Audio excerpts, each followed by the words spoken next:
bernama Yuya datang, mencoba menentang para preman itu. Namun mereka mengejek Yuya gemuk dan jelek, dan akhirnya memukulinya.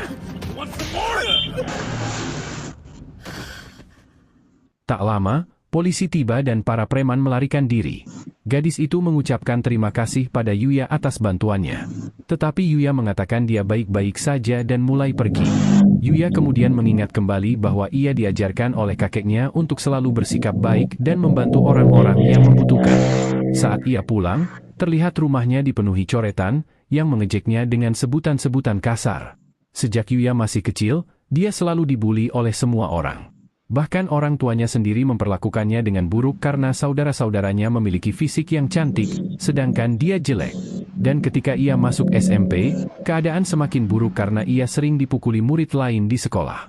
Hanya kakeknya seorang yang peduli tentangnya. Selalu mengingatkan Yuya bahwa menjadi baik akan membuat hati bahagia. Kakeknya sudah meninggal, dan mewariskan rumah dan semua tabungannya kepada Yuya. Orang tua Yuya mencoba untuk menentang surat wasiat, tapi pada akhirnya Yuya tetap memenangkannya di persidangan. Karena itu, orang tuanya meninggalkannya, sehingga dia tinggal sendiri dan harus bekerja paruh waktu untuk bisa bertahan hidup. Saat Yuya lulus SMP, buku tahunannya hanya berisi komentar-komentar jahat yang menghinanya. Yuya mencoba pergi, namun dia dihentikan oleh para pembuli. Mereka mengingatkan bahwa meskipun Yuya sudah lulus, dia masih tetap sebagai kacung mereka. Yuya mengatakan dia harus pergi bekerja, tetapi para pembuli memukulinya. Dan kita melihat adiknya hanya menonton dari kejauhan. Saat Yuya akhirnya sampai di tempat kerja, bosnya sangat marah karena Yuya terlambat dan langsung memecatnya. Di rumah, Yuya makan makanan seadanya.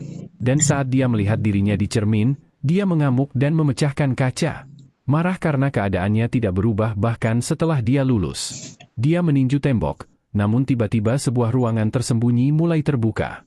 Ada banyak barang aneh di dalam ruangan, dan Yuya berpikir itu pasti milik kakeknya. Dia menemukan sebuah pintu aneh, dan saat dia membukanya, pintu itu mengarah ke sebuah ruangan aneh. Yuya menjadi takut saat sebuah notifikasi muncul.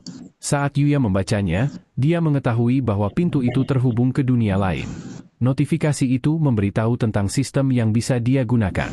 Seperti cara menyimpan barang, dan mengontrol siapa saja yang bisa menggunakan pintu itu. Meskipun sedikit bingung, dia menganggap sistem ini seperti sebuah game, sehingga dia pun memutuskan untuk memeriksa statusnya.